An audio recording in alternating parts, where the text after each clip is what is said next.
8個航道啦，啱啱6號線道咧就係缺席啊。咁啊，賽事啱啱正式開始啦。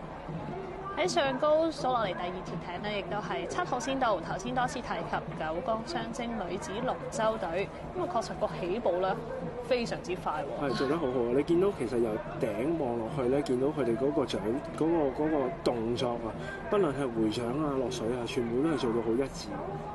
佢哋個發力咧，亦都係同步得好緊要，係。咁因為如果你發力，其實可能喺水面。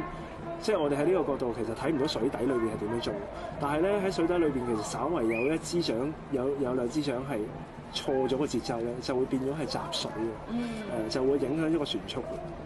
我諗係咪控制個槳嘅角度都好緊要啦？即係大家入水要一致，出水要一致。係台上1分鐘，台下10年功。咁其實每一下蛙水咧，其實入水嘅角度啊，幾時掹上嚟啊，點樣去轉腰回翻上去啊？攞個節奏啊，拉幾長啊，手腳點樣去做個槓桿比力啊，咁等等其實就咁睇落去好似個動作好似好簡單，但係其實要重複練習、反覆練習好多次，你先至掌握得好。哇！呢個角度睇嚟咧，7號線道九江雙晶女子龍舟隊啦，係非常之有優勢，亦都係領先咗1條半嘅龍舟出嚟啦。咁啊，見到啦，亦都係開始用一個好淡定嘅槳頻啦，都唔使點樣加啦，一直 keep 住個優勢。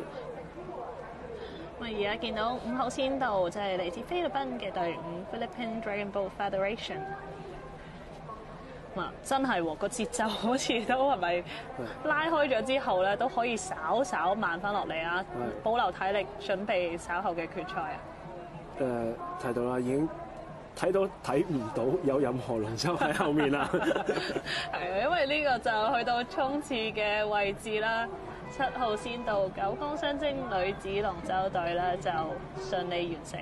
哇，勁過我哋第1、2場睇個邀請杯喎，真係。所以你話勁過男子隊，真係都唔係浪得虛名。同埋我諗贏咁多，去到最尾都唔需要話個幾廿米啦。